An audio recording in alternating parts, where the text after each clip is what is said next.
Lorsque j'étais plus jeune, je n'aimais pas mon physique et l'image qu'il renvoyait aux autres. Dans les vestiaires, j'étais pas à l'aise à l'idée de me mettre torse nu. Le délai entre le moment où j'enlevais mon t-shirt et j'en enfilais un autre était très bref. J'ai donc décidé de commencer une transformation physique. La première chose que j'ai faite, c'est aller dans la barre de recherche Google et taper « Comment prendre de la masse pour les personnes maigres ». J'ai commencé par visionner 4-5 vidéos, j'ai essayé de mettre les conseils en place, mais il manquait quelque chose. Après ça, j'ai littéralement binge-watché tout ce qu'il y avait à ce sujet, mais je me suis aperçu que 90% de ces conseils se ressemblaient. Entraîne-toi bien, et une bonne technique d'exécution, fais entre 8 à 12 reps, mange bien.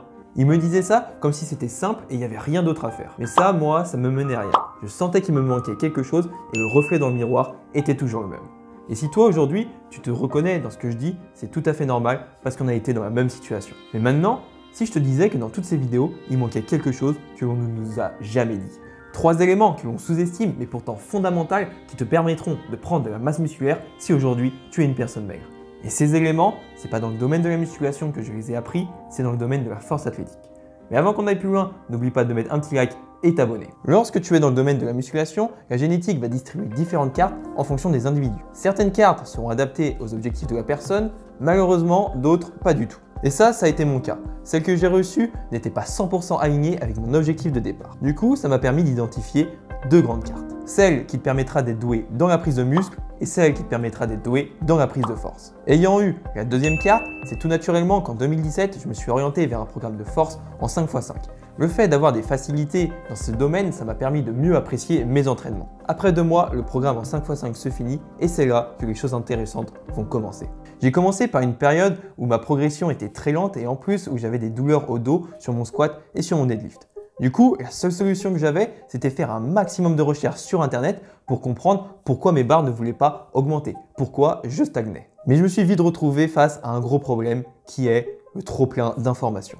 Alors bon, je te rassure tout de suite, c'est pas sur YouTube francophone que je me suis perdu. Et le problème dans tout ça, c'est que toutes les méthodes étaient différentes et du coup, je me demandais, mais moi, qu'est-ce qu'il faut que je fasse réellement pour progresser? Je me sentais un peu paralysé. Du coup, je faisais tout un tas de mix avec ce que je voyais, je prenais la méthode de lui, la méthode de l'autre. Et je vais t'avouer, le cocktail était vraiment fade. Et ce n'est que quelques mois plus tard que je découvre enfin une méthode complète qui va me permettre de progresser, qui me séduit, mais aussi qui est adaptable à la prise de muscle. Cette méthode, c'est la même que j'utilise encore aujourd'hui sur moi-même, mais aussi mes élèves. Si tu veux plus de détails dessus, tu as juste à la retrouver ici. Et le plus étonnant dans tout ça, c'est que c'est pendant cette période où je me suis concentré sur la force que j'ai pris le plus de masse musculaire. À travers ce périple, j'ai pu retenir 3 leçons que le monde de la musculation ne m'a pas enseignées et qui te permettront, toi aujourd'hui, si tu es une personne maigre, à prendre de la masse musculaire. Tout le monde à l'école a fait des mathématiques, certains avec plus de facilité, d'autres moins. Mais peu importe le niveau, on a tous rencontré à un moment ou un autre des difficultés. On avait des équations, on essayait de les résoudre avec la méthode de la prof, on avait des résultats, et quand on se trompait, il fallait chercher quelle était notre erreur. Et si ce travail n'était pas fait, on risquait de refaire la même chose dans l'évaluation et du coup après, avoir des mauvaises notes. Le problème, c'est que dans le monde de la musculation, comprendre nos erreurs, comprendre ce qui fonctionne, ce qui ne fonctionne pas, n'est que très peu présent et n'est pas très instinctif. Et ça, on peut vérifier très facilement avec les personnes qui sont à la quête du programme parfait, comme si c'était le programme qui allait leur donner des résultats du jour au lendemain. Et c'est là la plus grosse erreur. Parce que lorsque la prof te donnait une méthode et que ça ne fonctionnait pas, est-ce que tu allais en chercher une autre sans réfléchir en espérant que cette fois, par miracle, les résultats soient bons? Non, et en musculation, tu dois faire exactement le même travail et comprendre ce qui fonctionne et ne fonctionne pas. Que ce soit le nombre de séries, de répétitions, le fait d'aller à l'échec, etc. Le but ici, c'est de comprendre ce qui te fait rester au même endroit et le corriger pour avancer. Parce que je te le dis honnêtement, si aujourd'hui, depuis 3 semaines, tu n'arrives pas à rajouter une répétition ou alors quelques kilos sur tes exercices, c'est qu'il y a quelque chose qui ne va pas. Alors à partir d'aujourd'hui, arrête de faire le kangourou à sauter de programme en programme. Prends-en un, analyse ce que ça donne, change quelques petits trucs et tu verras que tu vas progresser. Pendant le confinement, de nombreuses personnes étaient cloîtrées chez eux. Du jour au lendemain, on leur a dit « vous ne pourrez plus faire ce que vous faites la moitié de votre temps durant les 2 prochains mois ». Et ça a amené beaucoup de personnes à trouver de nouvelles passions, comme par exemple regarder des bons films, faire des balades, mais aussi faire de la cuisine et de la pâtisserie. Quand on n'est pas très bon dans ces domaines, et par exemple pour faire une tarte aux pommes, le premier réflexe, c'est d'aller chercher notre réponse dans un livre de cuisine ou alors taper sur internet comment faire une tarte aux pommes. Et du coup, on suit tout simplement ce qui nous est proposé dans le livre pour faire le meilleur gâteau possible. Et ça ne nous viendrait jamais à l'esprit de vouloir compléter cette recette en allant chercher par exemple comment faire une tarte aux fraises. Mais comme pour les maths, en muscu, on fait l'inverse. On va aller voir des dizaines de vidéos sur internet de musculation, de coachs qui ont leur méthode et on va essayer de mixer le tout. Et après on s'étonne de ne pas avoir de résultats. Mais ce que va donner un coach, ce sont des conseils qui vont s'appliquer pour sa méthode, mais pas forcément pour celle d'un autre coach. Par exemple, je recommande le haut volume, mais si tu mixes ça avec la méthode d'une personne qui recommande d'aller à l'échec, ça va être catastrophique. Ou à moins que tu sois dopé.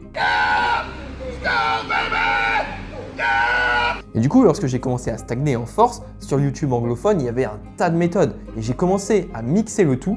Et je peux te dire que les résultats n'étaient vraiment pas fameux. Mais lorsque je suis tombé sur mon mentor virtuel, Brendan Teet, qui proposait une véritable méthode et auquel j'ai vraiment adhéré et auquel j'ai appliqué tout ce qu'il me disait, les résultats et la progression a pu se relancer. Et au fur et à mesure, j'ai pu individualiser, comme avec la tarte aux pommes où tu vas ajuster les quantités en fonction de tes goûts.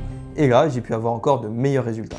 Si tu as déjà vu un powerlifter dans ta salle, c'est le mec qui prend tout le temps le banc de développé couché, fout de la magnésie partout et prend tous les poids de la salle pour faire du squat et du deadlift. D'ailleurs, il est très fréquent de voir des personnes arrêter toutes leurs activités pour assister au spectacle. Mais derrière cette situation se cache quelque chose. L'objectif du powerlifter, c'est d'optimiser au maximum son squat, bench et deadlift pour arriver le jour J en compétition et faire les meilleures performances. C'est-à-dire qu'il a à chaque fois des objectifs de force, que ce soit sur le court, moyen et long terme. Quasiment à chaque entraînement, il sera dans cette mentalité de faire toujours mieux qu'à la séance précédente. Le problème, c'est qu'en musculation, cette mentalité n'est pas assez présente. Prendre de la force, je m'en fous, moi ce que je veux, c'est prendre de la masse musculaire.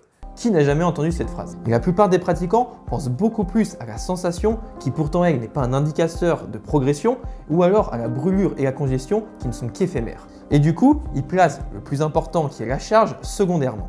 Et le truc, c'est que les pratiquants de musculation ne devraient pas être impressionnés par ces barres. Tout le monde devrait essayer d'avoir les meilleures performances sur leurs exercices polyarticulaires. Parce que je vais être très honnête avec toi, tu n'auras jamais de grosses performances avec un squat à 80 kg, un développé couché à 60 kg ou alors un soulevé de terre à 110 kg. La seule différence avec un powerlifter, c'est que lui, il va mettre plus de focus sur son squat, bench et deadlift, et il va progresser un petit peu plus rapidement sur ces trois mouvements. Mais même si tu veux prendre de la masse musculaire, tu dois absolument chercher à augmenter en charge ou du moins en répétition sur tes exercices polyarticulaires, mais aussi d'isolation. Maintenant, si tu veux m'aider à faire grossir la chaîne et que je puisse faire un contenu encore plus de qualité, tu as juste à mettre un petit like, t'abonner et mettre un petit commentaire. Moi, je te dis à la prochaine.